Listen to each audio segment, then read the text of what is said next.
வணக்கம், welcome back to chef Deena's kitchen. இன்னி நம்ம கிச்சனில் பார்க்கும்போது வெண்பொங்கல் எப்படி பண்ணுறது பார்க்க போகிறோம். அதே டைமில் ரவை கேசரி எப்படி பண்ணுறது பார்க்க போகிறோம்.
நம்ம சேனலில் வெண்பொங்கல் ரவை கேசரி ஆல்ரெடி போட்டிருக்கோம். பட் இருந்தாலும் நல்ல ஒரு குவாலிட்டியில் நல்லா சூப்பரான வீடியோ தரணும்னு சொல்லிட்டு திரும்பி பண்ணியிருக்கேன்.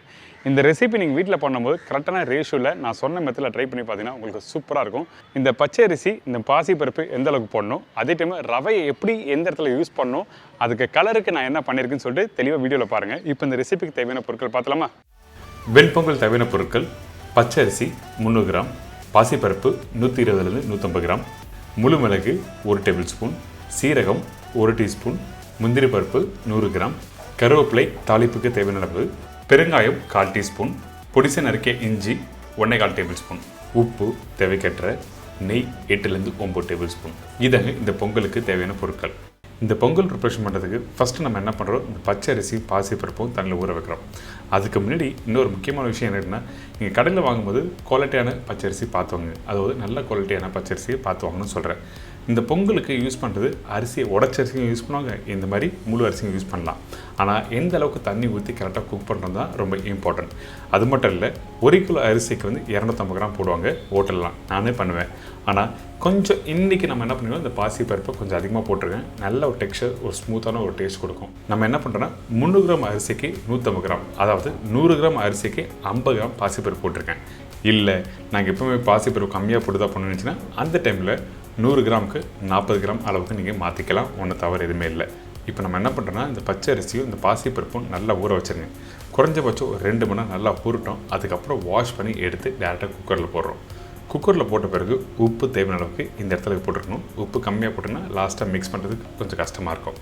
அதுக்கு பிறகு இந்த பாசி பருப்பும் இந்த பச்சை அரிசியும் எந்த கிளாஸில் மெஷர் பண்ணி எடுக்கிறீங்களோ அதே கிளாஸில் 2.5 கப் அளவு தண்ணி ஊற்றணும். 1 கப்பு அரிசியும் பருப்புக்கும் கரெக்டாக 2.5 கப் அளவு தண்ணி ஊற்றினா போதும். அதுக்கு பிறகு இந்த குக்கரோட மூடி போட்டு நல்லா குக் பண்ணி எடுத்துருங்க.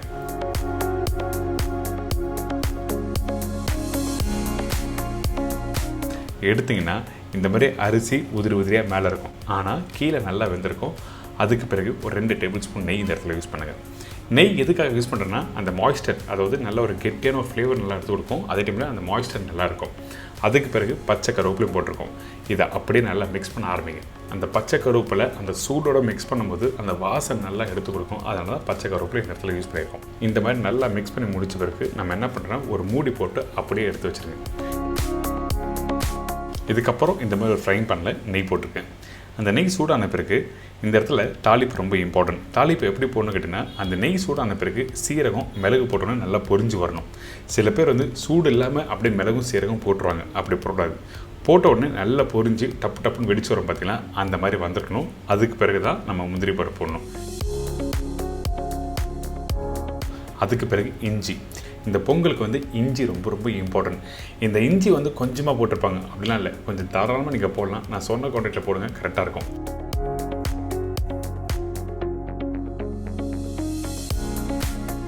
அதுக்கப்புறம் இந்த பச்சை கருவேப்பிலை போட்டு நல்லா மிக்ஸ் பண்ணுங்கள். மிக்ஸ் பண்ணி முடித்த பிறகு ஏற்கனவே வேக வச்சு எடுத்து வச்சுருக்க அந்த பாசி பருப்பும் பச்சை அரிசியும் அதில் கொஞ்சமாக பெருங்காயம் போடுறோம். பெருங்காயம் போட்ட பிறகு இந்த தாளிப்பை அப்படியே போட்டு ஒரு மூடி போட்டு க்ளோஸ் பண்ணுறேங்க.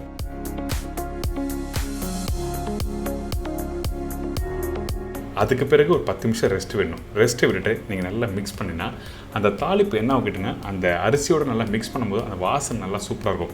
சில பேர் சொல்லுவீங்களே கோயிலில் சாப்பிட்ற மாதிரி பொங்கல் எங்கேயுமே கிடைக்க மாட்டேன்னு சொல்கிறீங்களே, அதுக்கு என்ன காரணம்னா அந்த தாளிப்பு கரெக்டாக போட்டு நீங்கள் தம் போட்டு அதுக்கப்புறம் வீட்டில் சர்வ் பண்ணி பாருங்கள், சூப்பராக இருக்கும். இது நீங்கள் ஒரு சரணா பவுனில் போனாலோ இல்லை வசந்த பவுனில் போனாலோ இதே மெத்தட் தான் ஃபாலோ பண்ணுவாங்க. நீங்கள் கரெக்டாக நான் சொன்ன ரேஷியோவில் கரெக்டாக மெத்தடில் ஃபாலோ பண்ணுங்கள், சூப்பராக இருக்கும். இன்றைக்கி இந்த வெண்பொங்கல் எப்படி பண்ணுறது எல்லாம் தெரிஞ்சிருக்கோம். இதை தொடர்ந்து அருமையான கேசரி, நிறைய பேருக்கு வீட்டில் கேசரி பண்ணால் கெட்டி ஆகிடுது சொல்கிறாங்கல்ல, அந்த மாதிரி ப்ராப்ளம் வராமல் இன்றைக்கி ஒரு சூப்பரான ஸ்டைலில் கேசரி எப்படி பண்ணுறது பார்க்க போகிறோம். அதுக்கு தேவையான பொருட்கள் பார்க்கலாம். அதுக்கு முன்னாடி இன்னொரு முக்கியமான விஷயம், நம்ம சேனலில் நிறைய பேர் வீடியோ பார்த்து வீட்டில் ட்ரை பண்ணுற சொல்கிறாங்க. இதுலேயும் இன்னும் கொஞ்சம் டவுட் எதுனா இருந்ததுன்னா நீங்கள் நேராக கூகுள் போங்க. கூகுளில் போய்ட்டு www.chefdeenacooks.com டைப் பண்ணுங்கள். என்னோடய வெப்சைட் ஓப்பன் ஆகும். உங்களுக்கு தேவையான ரெசிபியை நீங்கள் டைப் பண்ணினா ஃபோட்டோ ப்ளஸ் எக்ஸ்ப்ளனேஷன் உங்களுக்கு தெளிவாக கொடுத்துருப்பேன். கேசரிக்கு தேவையான பொருட்கள்: ரவை 250 கிராம், சர்க்கரை 150 கிராம், முந்திரி பருப்பு 50 கிராம், காய்ந்த திராட்சை 25 கிராம், குங்குமப்பூ தேவையான அளவு, ஏலக்காய் பவுடர் 1/4 டீஸ்பூன், நெய் 6-8 டேபிள் ஸ்பூன், உப்பு சிறிதளவு. இதாங்க கேசரிக்கு தேவையான பொருட்கள். இந்த கேசரி பண்ணுறதுக்கு முன்னாடி ஃபஸ்ட்டு நான் ஒரு விஷயம் சொல்லிடுறேன். கேசரினா என்ன? அந்த குங்குமப்பூ இருக்குது பார்த்தீங்களா, அதோட ஃப்ளேவர், அதோட கலர் தான் ரொம்ப இம்பார்ட்டன்ட். அதனால கேசரி சொல்கிறாங்க. இன்றைக்கி நம்ம வீட்டில் கேசரி பண்ணுறதுக்கு பதில் என்ன பண்ணுறோம், அந்த கலர் பவுடரை போட்டு அந்த ஆரஞ்சு கலர் கொடுத்துறாங்க. அப்படி பண்ணவே பண்ணாதீங்க. அந்த மாதிரி ஆரஞ்சு கலர் யூஸ் பண்ணும்போது என்ன ஆகிட்டுனா நம்ம உடம்புல ஸ்கின் ப்ராப்ளம், கேன்சர், இந்த மாதிரிலாம் பிரச்சனை நிறைய வரும். அதுக்காக நீங்கள் வீட்டில் பண்ணும்போது நார்மல் கலர் பவுடர் யூஸ் பண்ணக்கூடாது. இந்த கேசரிக்கு சேஃப்ரான் தான் யூஸ் பண்ணணும். சேஃப்ரான் வீட்டில் யூஸ் பண்ண முடியாதவங்க மஞ்சத்தூள் யூஸ் பண்ணலாம். இப்போ நம்ம என்ன பண்ணுறோம், ஃபஸ்ட்டு இந்த பேனில் நெய் ஊற்றிருக்கேன். அதாவது ஒரு 2 டேபிள் ஸ்பூன் நெய் போட்டிருங்க. இதுக்கப்புறம் முந்திரி பருப்பு போட்டிருக்கேன்.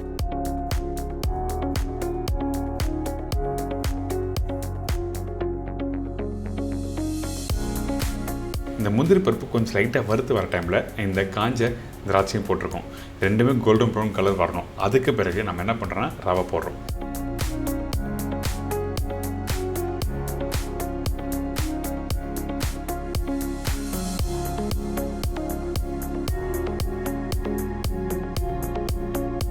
இந்த ரவை போட்ட உடனே அடுப்பை மீடியமான ஃப்ளேமில் வச்சுருங்க. ஸ்லோ ஃப்ளேமில் கரெக்டாக ஒரு 4 to 5 மினிட்ஸ் வந்து நல்லா வறுத்துருங்க. எதுக்காக வறுக்கிறோன்னு கேட்டிங்கன்னா, இந்த தண்ணியில் இந்த ரவை போடும்போது கெட்டியாக வராமல் இருக்கும். அது மட்டும் இல்லை, நீங்கள் வறுத்து யூஸ் பண்ணும்போது குக் பண்ணி முடித்த பிறகு உங்களுக்கு அந்த ரவை கேசரி மணல் மாதிரி உதிரியாக வரும். சில பேர் ரவை கேசரி வீட்டில் பண்ணுவாங்க, ஆனால் குக் பண்ணி முடித்த பிறகு பார்த்திங்கன்னா நல்லா கெட்டியாகிடும், ஓவர் குக் பண்ணுவாங்க. அந்த மாதிரிலாம் ப்ராப்ளம் வராமல் இருக்கணும்னா ரவையை இந்த மாதிரி நல்லா வறுத்துருக்கணும். கையில் பார்த்தீங்களா உதிரியாக வருதா, இந்த மாதிரி தான் இருக்கணும். இதுக்கப்புறம் தண்ணி ஊற்றுறேன். நீங்கள் ரவை எந்த கப்பில் எடுக்கிறீங்களோ அதே கப்பில் வந்து 2.5 கப் அளவுக்கு தண்ணி ஊற்றிடுங்க. இந்த தண்ணி ஊற்றின பிறகு நல்லா கொதித்து வரணும். கொதித்து வந்த பிறகு ஏற்கனவே குங்குமப்பூ ரெடி பண்ணி வச்சுருக்கோம்ல, அந்த தண்ணி எடுத்து இந்த தண்ணியில் ஊற்றுறோம். அந்த கலர் வந்துட்டா ஒரு எல்லோஷ் கலர் அப்படியே நல்லா வந்துடும். இந்த இடத்துல கொஞ்சமாக உப்பு போடுங்க. உப்பு இதுக்காக அந்த இனிப்பு தன்மை எடுத்து கொடுக்க தான் உப்பு போடுறோம். அதுக்கு பிறகு ஒரு சைடில் கரண்டி பிடிச்சிக்கோங்க, இன்னொரு சைடில் இந்த ரவையை போட்டுட்டு அப்படி நல்லா மிக்ஸ் பண்ணிகிட்டே இருங்க. மிக்ஸ் பண்ணும்போது இந்த மாதிரி கெட்டியாக வராது. நல்லா மிக்ஸ் பண்ணணும். மிக்ஸ் பண்ண டைமில் உங்களோட அடுப்பு வந்து மீடியமான ஃப்ளேமில் இருக்கணும். அதிகபட்சம் ஒரு 4 to 5 நிமிஷம் டைம் இருக்கும் இந்த மாதிரி டெக்ஸ்சர் வரதுக்கு.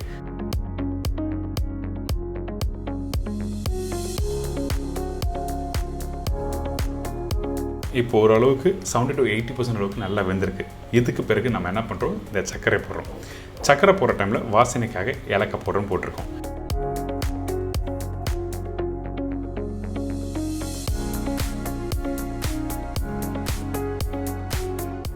இதை அப்படியே நல்லா மிக்ஸ் பண்ண ஆரம்பிங்க. இந்த சர்க்கரை போட்ட பிறகு என்ன டைலூட் ஆகும், அதாவது கொஞ்சம் லைட்டாக மெல்ட் ஆகி லூஸ் ஆகும். திருப்பி நம்ம குக் பண்ணுறோம், ஒரு கெட்டியான டெக்ஸ்சர் வரணும். அதுக்கு பிறகு நெய் போடுறோம். நெய் எடுத்த உடனே எல்லாத்தையும் ஒரே டைமில் ஊற்ற வேண்டாம், கொஞ்சமாக போட்டு நல்லா மிக்ஸ் பண்ணுங்கள். ஹை ஃப்ளேமில் வச்சு நெய் நீங்கள் ஊற்றினீங்கன்னா அந்த நெய் மேலே வந்துடும். இதே மீடியமான ஃப்ளேமில் வச்சு நீங்கள் நெய் கொஞ்சமாக ஊற்றி மிக்ஸ் பண்ணினா உங்களுக்கு வந்து அந்த நெய் அப்சர்வ் பண்ணி கரெக்டான டெக்ஸ்சர் கொடுக்கும். நிறைய பேர் வீட்டில் கேசரி முடித்த பிறகு ஒரு 1 ஹவர்லேயே நல்லா கெட்டியாயிருது, இது எப்படி நம்ம வீட்டில் கரெக்டான டெக்ஸ்சர் வரமாட்டேன்னு சொல்கிறாங்க. அதுக்கு என்ன காரணம் கேட்டிங்கன்னா, சர்க்கரை இதில் போட்டிருக்கோம்ல, அந்த சர்க்கரை சூடு ஆறும் போது கெட்டியாக ஆரம்பிச்சிடும். அதுக்கு என்ன பண்ணணும் கேட்டிங்கன்னா, நீங்கள் வீட்டில் எப்பவுமே குக் பண்ணி முடித்த பிறகு டபுள் பாயிலிங் மெத்தட் வைக்கணும். அதாவது டபுள் பாயிலிங் மெத்தட்னா என்ன கேட்டிங்கன்னா, கொஞ்சம் சூடான தண்ணியில் ஒரு பவுலில் கேசரி போட்டு அந்த தண்ணிக்குள்ளே நீங்கள் வச்சிங்கன்னா அந்த சர்க்கரை வந்து கெட்டி ஆகாது. அப்படியே சூடோடு இருக்கும்போது அப்படியே அந்த டெக்ஸ்சர் சூப்பராக இருக்கும். அது மட்டும் இல்லை, அதே டைமில் நெய் ரொம்ப இம்பார்ட்டன்ட். நெய் எந்த அளவுக்கு யூஸ் பண்ணணும் அந்தளவுக்கு சூப்பராக இருக்கும். கடைசியாக ஒரு மூடி போட்டு ஒரு 10 நிமிஷம் தம் போட்டுருங்க. அதுக்கு பிறகு இந்த கரண்டியில் எடுக்கணும்னா எடுத்திங்கன்னா இந்த மாதிரி ரவை பார்த்தீங்களா உதிரியாக மணல் மாதிரி வருதா, புள்ளியாக தெரியுது பார்த்தீங்களா, இந்த மாதிரி தான் இருக்கணும். அதுக்கு பிறகு இந்த ரவா கேசரி கையில் எடுத்து இப்படி நல்லா உருட்டினா நீங்கள் சொல்கிற பேச்சு கேட்கணும். அதாவது தஞ்சாவூர் பொம்மை தலை ஆட்டம் பார்த்தீங்களா, அந்த மாதிரி கரெக்டாக வரணும். உங்களுக்கு இன்றைக்கி நம்ம சேனலில் வெண்பொங்கல் எப்படி பண்ணுறது, ரவா கேசரி எப்படி பண்ணுறது சொல்லி கொடுத்துருக்கேன். கண்டிப்பாக ட்ரை பண்ணி பாருங்கள், என்ஜாய் பண்ணுங்கள்.